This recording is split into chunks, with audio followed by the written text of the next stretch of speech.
Good evening, please be seated.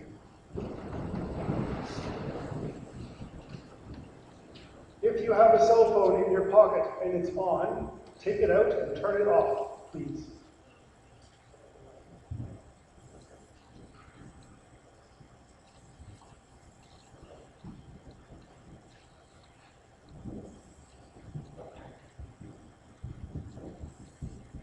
Well, welcome to our second academic assembly of the year. Just a little story before we get going about discipline and some of the things we staff and maybe some of you prefects encounter as time goes on. With discipline, there are consequences, and some of the consequences are straightforward. For example, you skip a class, you get hours. You skip sports and you get more hours. You get 2 U's and you go to study hall. Sometimes, however, our student conduct book does not effectively address every inappropriate behavior, so we have to improvise. Keeping in mind the consequences are put in place to change behavior. In this light, I was encouraged by an event that happened at another school not far from here, not long ago. And it was shortly after March break when all the students arrived back, excited to show off their new clothes, their new hairdos, their new perfumes, and for some, their new makeup. For a number of the younger girls in particular, they had begun trying out different shades of lipstick. And class after class, they would run to the bathroom and reapply the lipstick in front of the bathroom mirror. Now, there's no crime against wearing lipstick. There is, however, a problem with testing it. By gently pressing the lips against the bathroom mirror to make sure they make perfect kiss marks each and every time. So that by the end of the day, there were dozens of perfect little lip prints left for the janitors to clean up. Day after day, the headmaster was confronted by the head of maintenance remarking how difficult it was to remove the lip prints from the mirror. Finally, the headmaster gathered all of the girls together and took them into the bathroom, and when they arrived, there was the head of maintenance, ready, poised to begin his work. But before he started, the headmaster explained to the girls that all these lip prints were causing a major problem for the custodians, who had to clean up the mirrors every night. So to demonstrate how difficult it was, he asked the maintenance man please to clean one of the mirrors. So with great drama, he took out a long-handled squeegee and dipped it into the toilet water, and he began to scrub the mirror. And since then, there have been no lip prints on the mirror. Tonight we need to recognize those who achieve success in the classroom. Academic awards tonight will include student achievement on the March term report, and in particular will recognize students in the following categories. Students who demonstrated significant academic improvement, students who have achieved academic honors, students who earned a place on the headmaster's list, and finally, those students who have earned the highest average in every grade. But first, we're very happy to have Mr. Cadell with us, our guest speaker, and I'd like to invite Mrs. Ross, please, to come and introduce our guest speaker.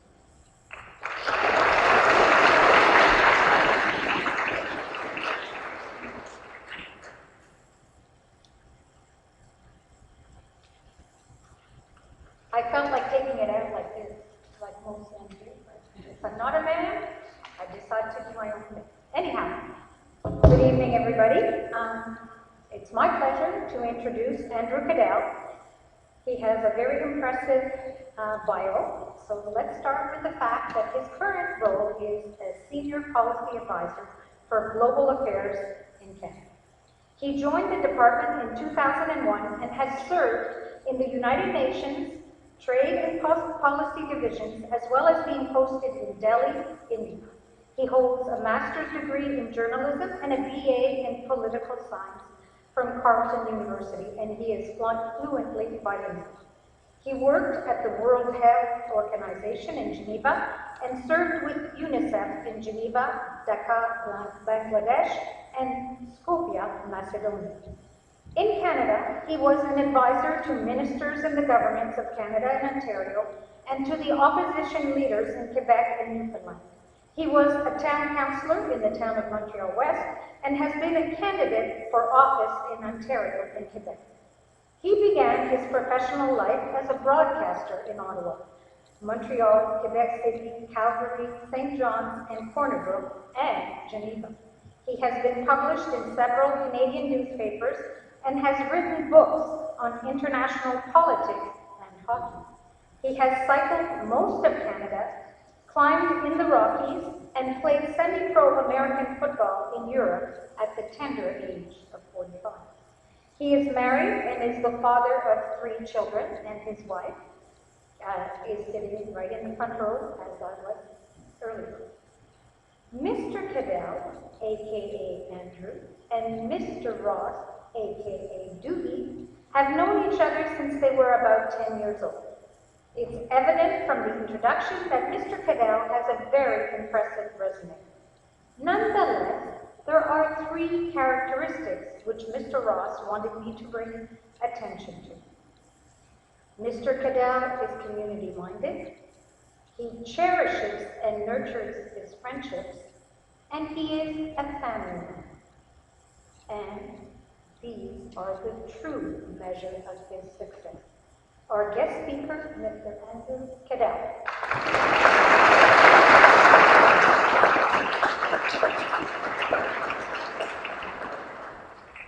Boy, I dodged a bullet on that one. I wasn't sure what Doogie was going to say.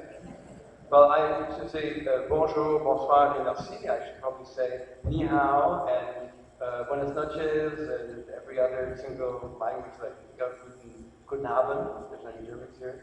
I know this is a very international campus, so it really is an enormous pleasure, and thank you so much tonight for that introduction. And thank you, Chris and Andrew, for the invitation here tonight.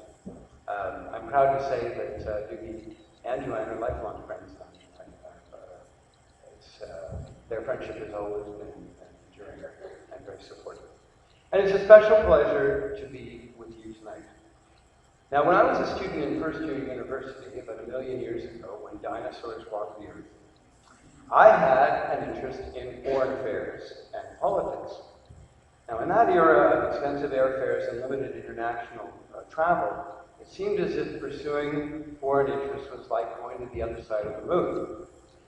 Now, I studied international affairs under a famous professor. His name was King Gordon, and he had done everything. He worked at the UN, he'd been an editor of a magazine, and he also had all sorts of famous friends in international politics who came in and lectured to us from time to time. And King Gordon took a shine to me, and he said, you know, I think you should become involved in, as it was, external affairs, or the United Nations. And I said, oh, no. That's for giants and geniuses like you and your friend Lester Pearson, who's our former Prime Minister, people like that used to hobnob. And he laughed and he said, you'd be surprised. They're not all giants and geniuses. So 3 decades later, I went to work for the United Nations in Geneva, and then for the Department of Foreign Affairs, which is now called Global Affairs. And I discovered that he was right. There are dedicated people who work abroad who have a passion for international affairs in the UN and in our department. But they're exceptional only in their energy and their passion for foreign policy. In the last 2 decades with the United Nations and Global Affairs Canada, I've been fortunate to travel through dozens of countries. Today, as the demographic shift opens up opportunities for your generation, Global Affairs and the government overall are looking for young people to work internationally. There are enormous opportunities for you if you seek them out. I don't doubt that if you have an interest, you'll have the chance to be part of the work that supports a global vision. So if there's one message that should remain with you from this speech, it should be this. Don't do what I did. If you have an interest in being a part of my current department, the United Nations, or the international system, for your own country, do it.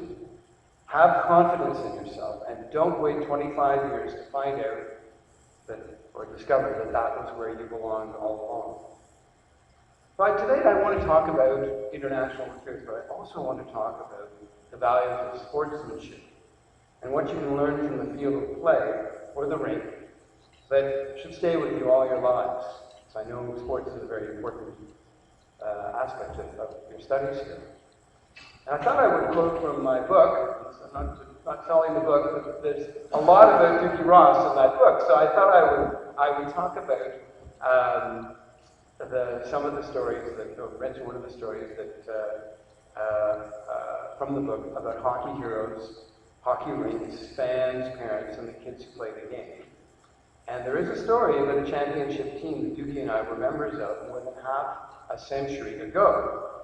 But the title story of the book, The Goal, is not about great success, but rather about hard work, kindness, and sportsmanship.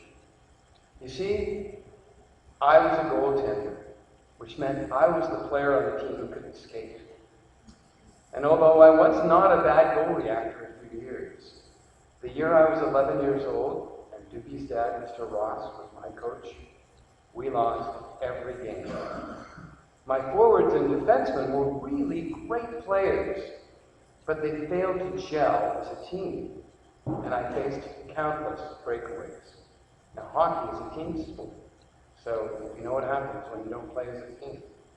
We lost by scores of 10-2, 15-3, 21-5, 7-1.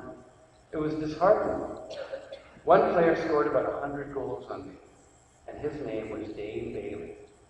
Dane Bailey was in my nightmares. I was always thinking about him. Whenever I played against him, I would go low, he'd go high, I'd go high, he'd go low, and it was awful. So I determined that rather than being a goalie, I would learn to skate and shoot. And I dreamed of scoring my own goal on my own breakaway. So I carried my equipment about a mile to the local rink every night for several weeks and practiced for weeks. When my father found out what I was doing, he thought I was crazy, but he encouraged me while cautioning me about my expectations. He said, just do your best, because doing your best is just as good as winning. Luckily, my coach, Dookie's dad, understood my pain and he let me play forward in the last game of the season. So, the game begins. We're playing against the opposing Grey team, who had Dane Bailey on their team. They are going to the playoffs, and we were in the basement. For us, it was an important game. We wanted to save our honor. They scored early, naturally, a goal by Dane, and we tied it up with a goal by Dookie. They went ahead 2-1 and another goal by Dane, and then another, and they led us 3-1. Then their goalie got injured. So starting the third period, they had a new man in goal. Dane Bailey was in goal. I could scarcely believe it. The player who had been my nemesis all season was going to be in goal. If only I could have a shot. Mr. Ross called out, okay, second line. We hobbled out of the little wooden shelter onto the ice. The face-off was in our end. I won it, but the puck was wrested away from me, and I tried to take it up the ice and shot on goal, saved by our goalie, our sub-goalie, Ross Galbraith, and it was a face-off to his left. I looked over to Norman Campbell on my left and down the ice beyond their defense. The puck dropped and was shot down the left side boards toward our goal.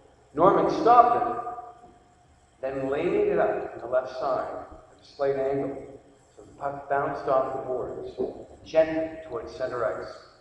As it hit the boards, you could see that it would go between the two defensemen and create a breakaway. My breakaway.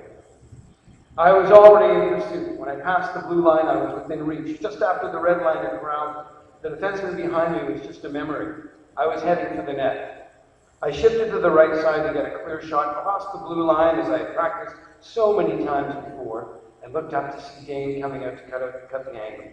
I hit the top of the right-hand face-off circle and drew my stick back as far as I could, then levered the puck with everything I had.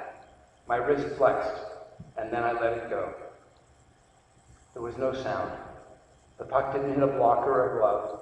There was no thwack off the stick or a boom off the boards.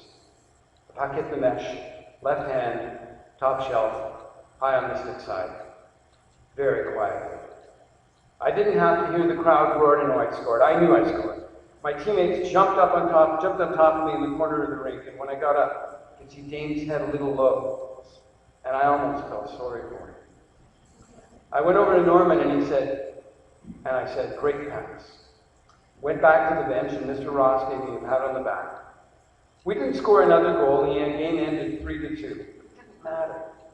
For us to come that close was a win, and there wasn't one disappointed face after the game. Our season was over, but we could hold our heads high. We were laughing and joking as if we'd won the Stanley Cup. And as I watched the celebration, I thought about my father's words. Sometimes doing your best is just as good as winning.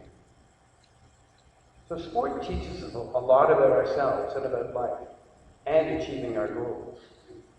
And although I loved hockey and I was a pretty fair football player, I eventually began to play in old-timers hockey and touch football teams. Yes, I did play semi-pro in Switzerland, but that was pretty crazy. My poor wife was always watching like this. But my love for sports led me to become a broadcaster, and I was lucky enough to interview some of the stars of the game. My reporting took me across Canada. I interviewed many of the leaders of the day, and that led me to work in government in Parliament Hill and in legislatures in Ontario and Newfoundland and Quebec. Fast forward many years, and when my wife was offered a chance to work for Canada in Geneva, I joined her and eventually got a job in the United Nations. So there I was, in Côte d'Ivoire, in Ivory Coast, in the jungle, working with the World Health Organization with a crew, with crews from film crews from Japan, Germany, and the United States, to our special laboratory there, studying the very dangerous emerging disease called Ebola. During my stay there, I got to chatting with the men who worked at the camp. They weren't that well educated, and they were all from that area, and they were making about $4 a day. But we all spoke French, and I was interested in their lives. We got to talking about soccer, football, and the chances for African teams in the World Cup. They were very big football fans, and they were very eager to see their team do well. And I asked them, if there was something I could do for them, what would it be? It turned out their town had a team, a football team, and after purchasing proper soccer balls, they were eager to get uniforms. With their meager wages, the $200 for uniforms would represent about a couple of years of savings for them. And I knew of a company in Geneva that could produce the uniforms. So I gave my word that once back in Europe, I would arrange it. Sure enough, it cost me about $200 to have the jerseys printed, with numbers and a logo. They were shipped off to Côte d'Ivoire, and when the jerseys arrived, they could not believe it. They were ecstatic. Now, I don't tell this story to brag about my own role, but more to show how sport does unite us all, and that small gestures can mean a lot to people in need. If there's one thing that I've learned while working across the country and around the world, it's this. As human beings, we have much more in common than what divides us, and sport is a great unifier. I've been very lucky. I've seen almost all of Canada and lived in almost every region. I've met many famous Canadians and had the chance to interview them and get to know them, and I've traveled internationally, lived in Switzerland, Macedonia, Bangladesh, and India, all the while working for Canada and helping people abroad. So I turn to you. Where do you think we should go? What will be your concerns a decade or so from now when you could be working abroad, or in my department, or the United Nations? Or 2 decades from now when you'll probably be running Canada, or your own home country. Leadership is a difficult process. If you want to lead, you must accept that there are risks involved in being engaged. There are many countries in the world that are dangerous to live in. There are many others that are failing, and still others are focused exclusively on their own self-interest, and not at all on the objectives of the United Nations Charter. But it is a worthwhile risk. Because we are one world and one humanity, international cooperation and trade can make a difference in dealing with the root causes of poverty, ignorance, terror, and despair. If you choose to work and lead in the international system, you will face challenges and risks every day. But with those risks come enormous rewards. Occasionally when I talk about my job, I've been asked where I most enjoyed working when I lived abroad. It's a question that gave me a real pause. There are so many great memories that come to mind. The Taj Mahal and the cool morning air. The silence of the West African jungle at night. playing with children in a refugee camp in Macedonia, the packed streets and green open marshes of Bangladesh, bicycling through the pristine streets of Geneva or along the steaming hot pavement of Delhi with its insane traffic, walking beside the East River in New York to enter the UN building. If you want to do something different, go out and see the world and work to make it better. Nothing can stop you if you have the desire. You know, I've made this speech a number of times to students in university and colleges like you. And I can say that I've been very gratified and surprised when young officers in our department come up to me and say, you know, I heard you speak at our university a few years ago, and I applied to the Foreign Service, and now I'm working here. They wanted to thank me.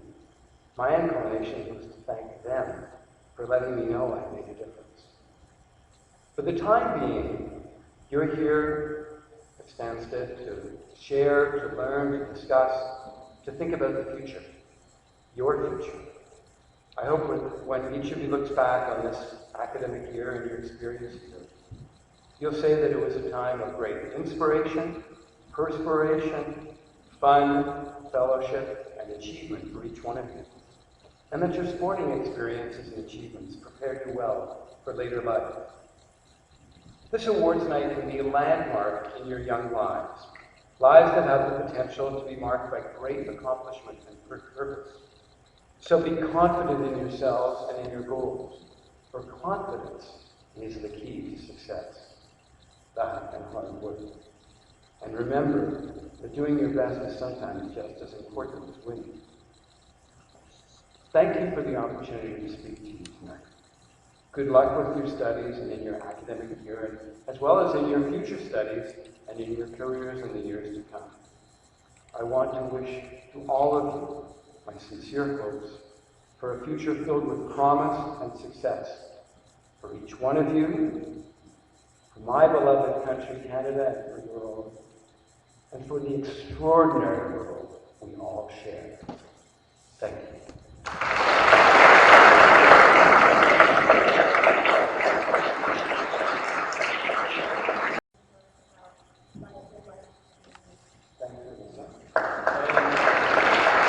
I never go anywhere taking something without giving something back, so I have a copy of the goal for you, and I've dedicated it to the students and faculty at Stanstead College. We hope you achieve all your goals in life.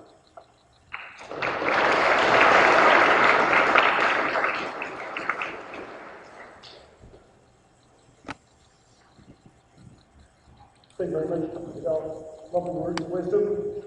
Good chance to dream for everybody as we finish the year and get into the next parts of our lives. I'd like to start the academic awards part. I would ask Mr. Smart please to come up and introduce those for the academic group.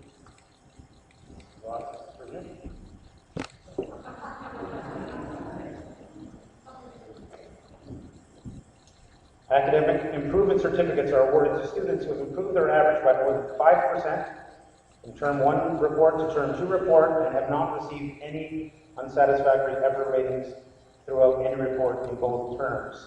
This is a very select group. I'd like to ask you to please come down here and go across there, as you can see in the gestures. Very select group, 9 students in the school across 3 grades. In grade 7, there are 2, Nicholas Pecora and Samuel Smith.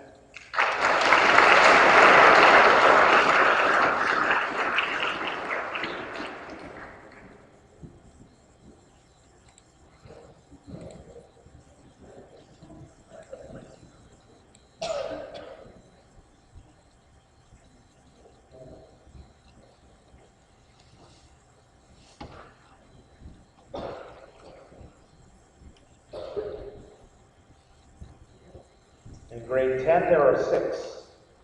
Simonetta Gaumont, Marie-Ange Loisel, Bill Huang, Iris Wang, Morgan Ireland, and Olivier Fauchet.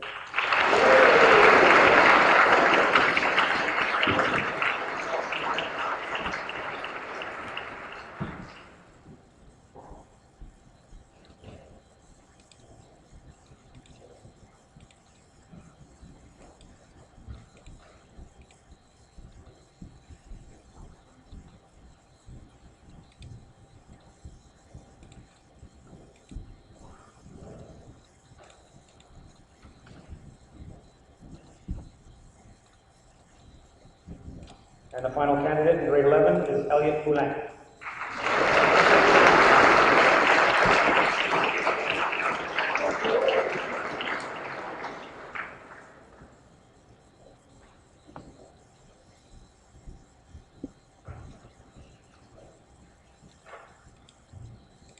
And I would now ask Ms. Smith to read the academic honors list for March. Good evening. It gives me great pleasure to read to you the names tonight of everyone who is on the honors list. These certificates are awarded to students who have achieved an overall average of over 80% on term 1 and term 2 reports and have not received any unsatisfactory reports. And I promise to have the right list tonight. I'll start with grade 12. Claudel Abdo, Antoine Belil, Alyssa Bissonnette, Brad Brule, Charlotte Kenner.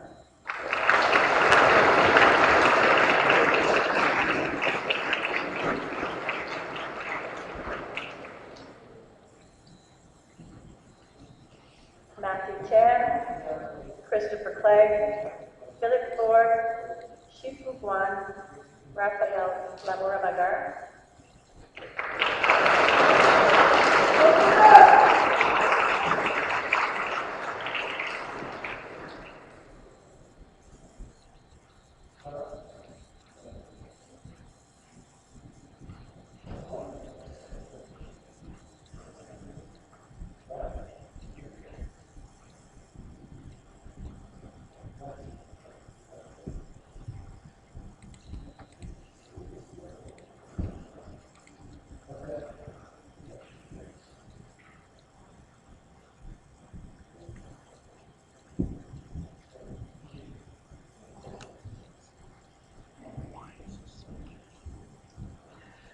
Next is Youssef Lefebvre, Ulysse Merat, Jordan Pym, Antulio Tamayo, and Olivia Laura Woodcock.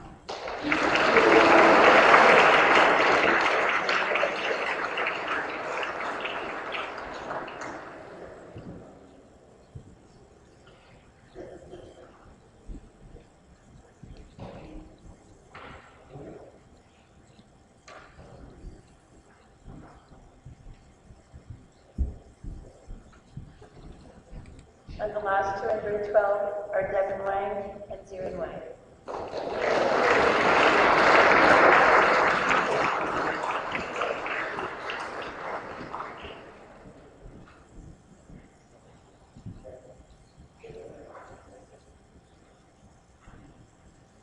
In grade 11, Sabrina Chennai, Marley Gaudioso, Edith Festu-Moro, Philip Duchek, Bruno Galindo.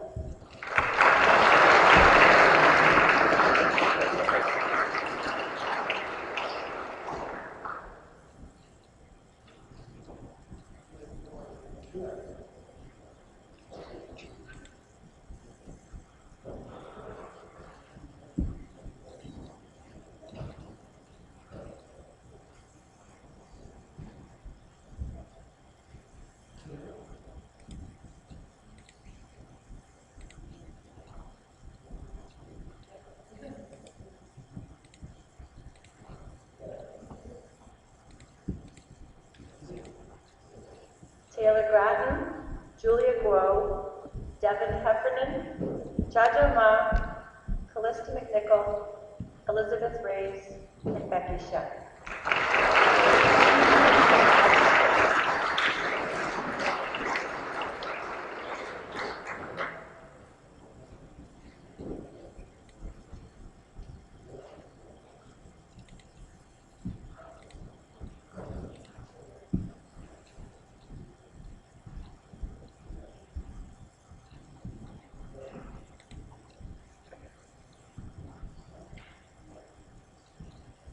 In grade 10, Joaquin Etienne, Simonetta Gaumont, Megan Grant, Iris Wang, Chili Zhang, Christine Jin, and Guiyao Ma.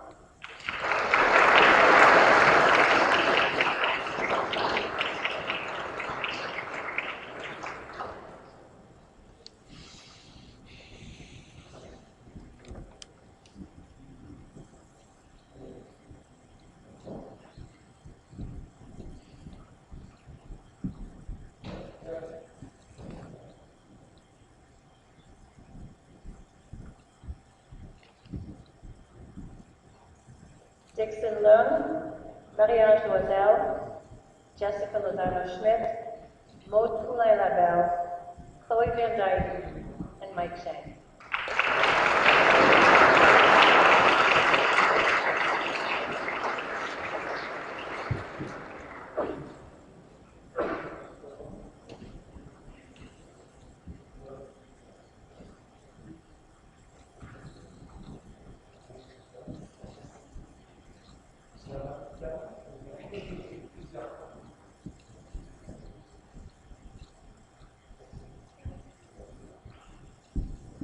In grade 9, we have 3, Lexi Day, Mackenzie St. Pierre, and Michael James.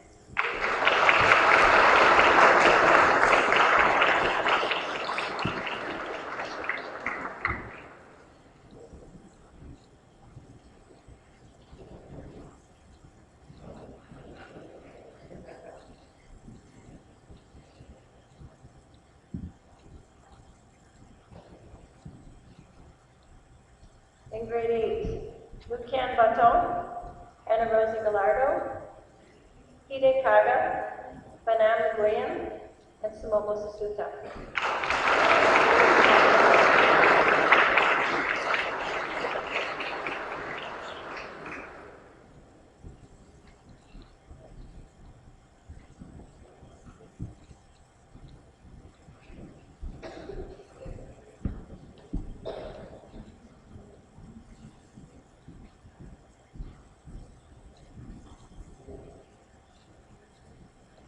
And I'll read grade 7 and ESL together. In grade 7, Sophia Farfan, Nicholas Pecora, and Samuel Smith.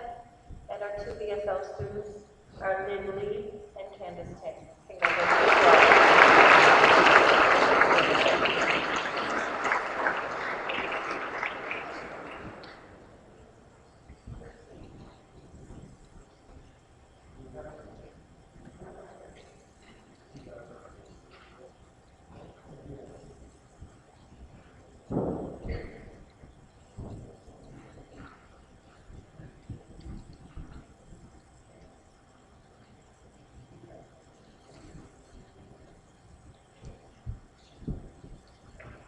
And now Mr. Primo will read the names of the students who are on the headmaster's list.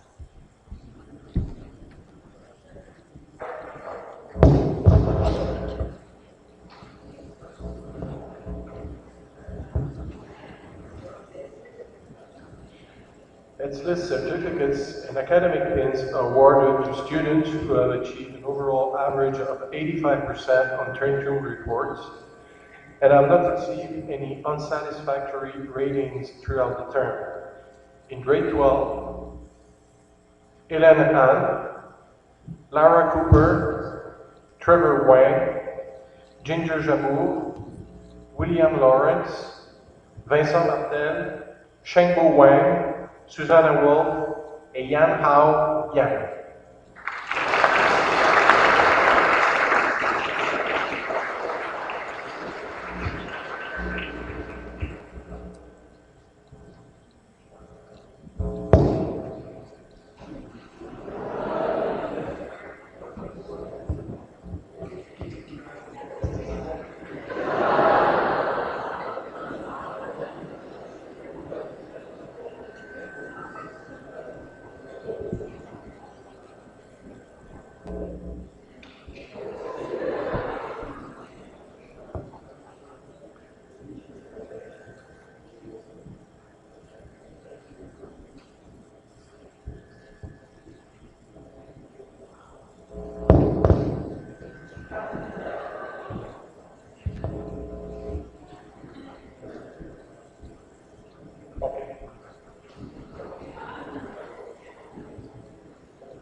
In grade 11, Thomas Abbott, Louis Nasser Al-Hajdi, Kaylee Bowen, Kayleen Chen, Yinja Chang, and Shayla Coates.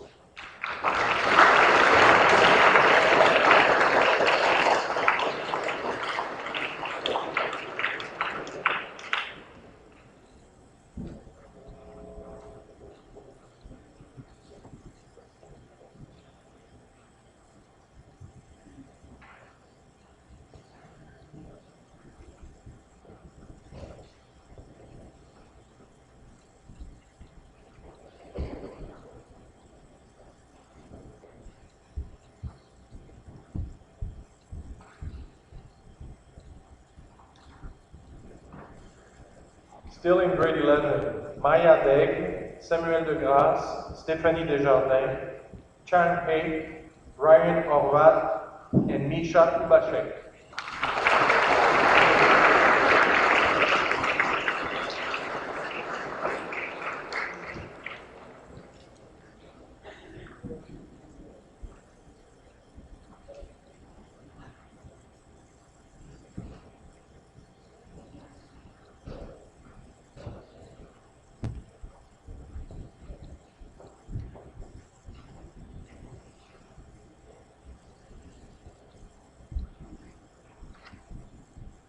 Grade 11, Richard Legler, Jeffrey Liao, Alice Liu, Jean Manachiwakajone, Yakian Mo, Katie Peddle.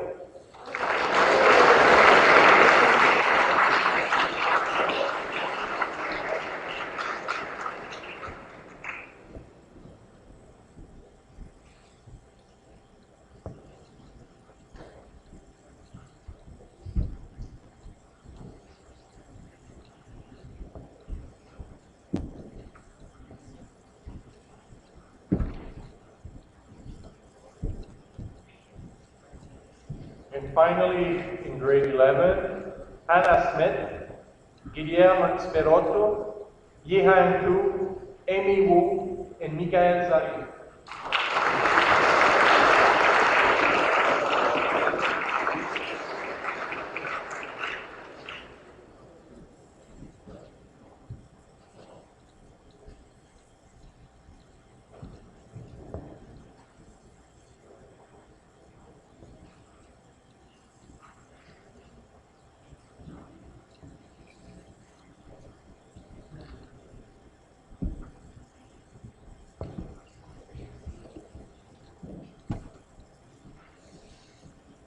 In grade 10, Alexander Bem, Olivier Fauché, Bill Wang, Will Hawkins, Morgan Ireland, Yuan Portang, Hannah Timpang, John Wood Downey, and Xinyu Yao.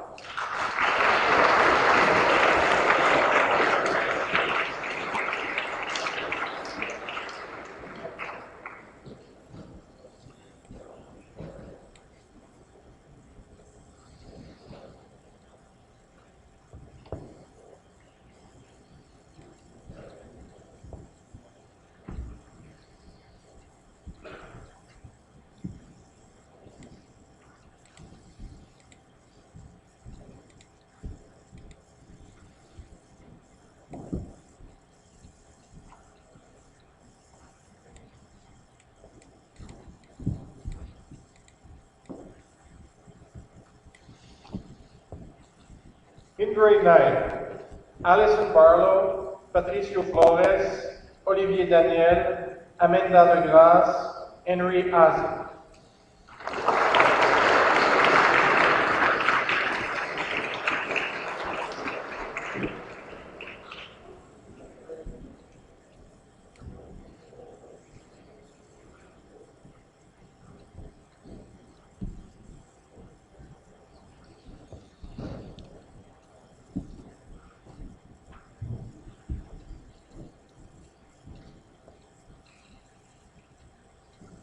Still in grade 9, Sophie Legler, Philippe Martel, Samuel Tolentino, Emily Willis, and Patrick Young.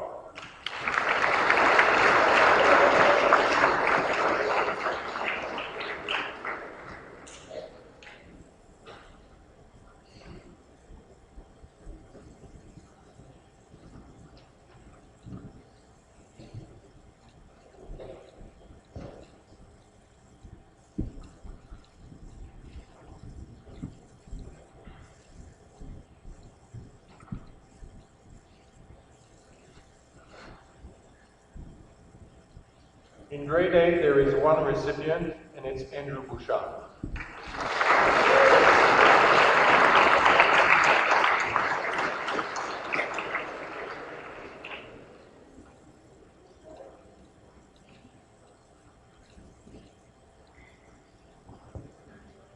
Finally, in grade 7, we have two recipients, Andrew Bim, and Ryan Young.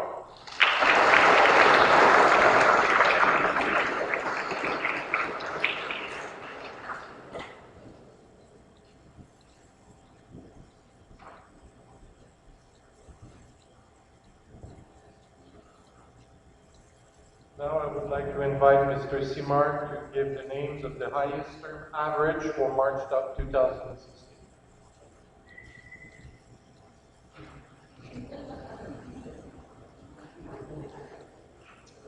In ESL, the highest term average in March goes to Candice Tang.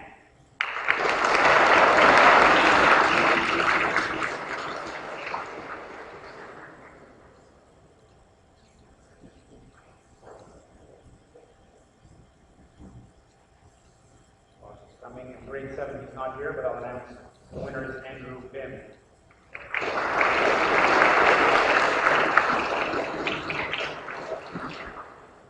In grade 8, Andrew Bouchard.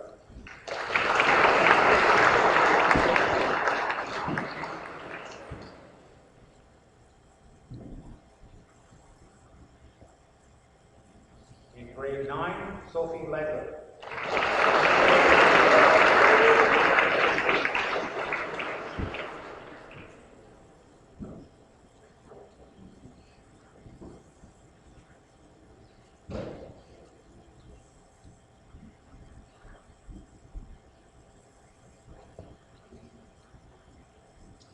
Grade 10, Alex Bim.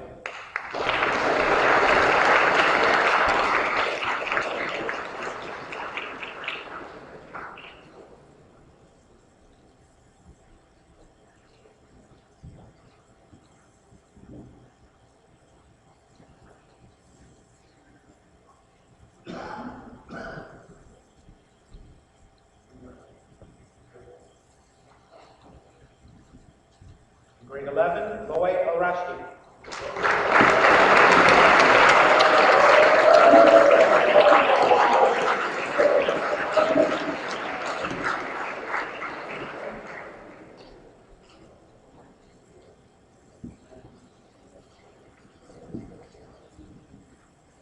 And finally, grade 12, Ellen Hahn.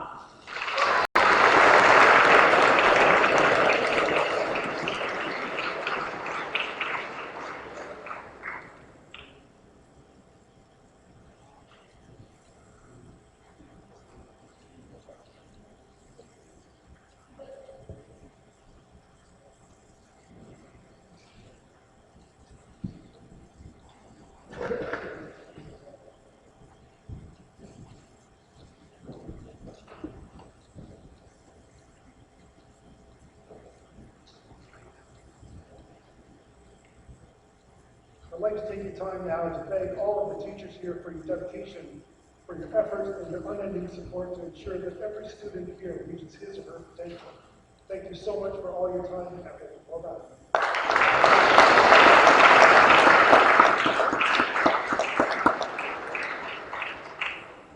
Finally, it's hard to believe, and it happens every year, and I've been teaching a little bit more than 25 years, but April comes by really quickly.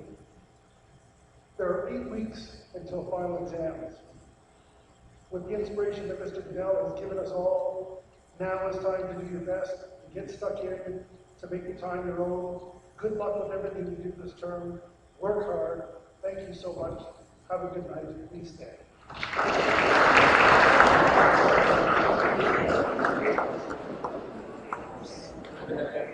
Thank